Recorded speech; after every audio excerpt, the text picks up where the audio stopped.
So here is another thinker that continues this line of Christian reasoning, namely the literal interpretation of the book of Revelation. And we are talking about two concepts, millennium and resurrection, bodily resurrection. This next thinker is Tertullian. He is a Latin thinker, Roman thinker. He is one of the fathers of the church. He was a brilliant philosopher. He almost single-handedly created the theological vocabulary for Christian thinkers. And he is also an existentialist. That's how now we would characterize him. He was the first existentialist Christian thinker because his thought is irrational. When he was talking about Christianity, he would usually juxtapose Christianity and classical Greek philosophy. The symbol for Christianity would be Jerusalem. Jerusalem is the symbol for faith and salvation. The symbol for philosophy is Athens, because of the famous Athenian school of Socrates, Plato, and Aristotle.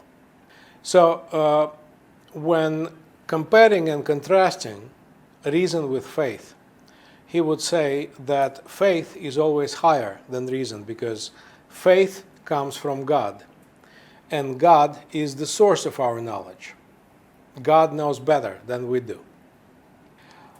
When it comes to our human reason, it is powerful, but it is limited by our human abilities. So therefore, if you compare something that you believe in with something that you know, and you see that those two things are incompatible, then you should choose faith over reason, because faith has divine source, and your reason has only human limitations. So when you are facing with certain concepts that you cannot understand and cannot explain rationally, that does not mean that you should reject them. It means that you should believe them in spite of the fact that they seem to be completely irrational. That's how he was trying to defend Christianity, and more specifically the ideas of resurrection and the millennium. So let's remember his famous creed. Credo ud absurdum. I believe because this is absurd. So that's how he defended his position and his belief in the main Christian doctrines. So that was the first trend in the early Christian thought, the trend that would interpret the apocalypse literally. There was a second trend. The second trend of Christian thinkers would be inclined toward a different kind of interpretation, spiritual interpretation, allegorical interpretation, symbolic interpretation. The main representative of the second trend was Origen. Origen of Alexandria was one of the most popular Christian thinkers of the early Christian church, very influential guy. But his fate as a Christian theologian was not so, what is the right word? He was not so lucky as a Christian theologian after his death, strangely enough. Because while he was alive, he was celebrated as a Christian thinker. But after his death, some of his ideas were thought of as heretical. And as a result, he was excommunicated from the Christian church posthumously after his death. Sometimes this happens. So Origen took the book of Revelation and reinterpreted it from a totally different perspective. The main idea of Origen is that since God is omnibenevolent, all good,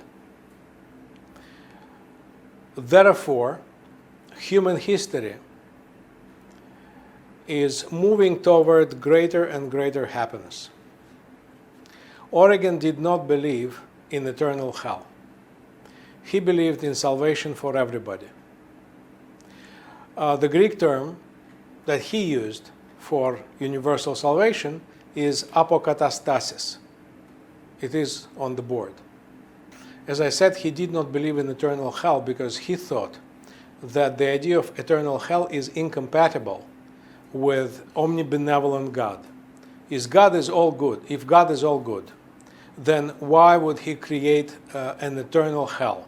That doesn't seem like a good guy. So if God is all good, therefore everybody will eventually be saved, including the devil. Now, since he believed in universal salvation, he also thought that the apocalypse, although describing disasters and catastrophes and suffering, in fact talks about human history that is moving toward greater and greater happiness and salvation. Yes, humanity will suffer. Yes, humanity will be punished. But this suffering and punishment would be the result of God's retribution. Humanity sins, and therefore humanity will be punished. But this punishment is temporal, and as a result, the apocalypse will lead toward universal salvation. So since Origen understood history as a progressive development, he also reinterpreted the apocalypse. He thought that apocalyptic disasters should apply not to the future history, but to the past history, to what has already happened. Or, if not to the past history, then to something that is spiritual suffering and spiritual rewards.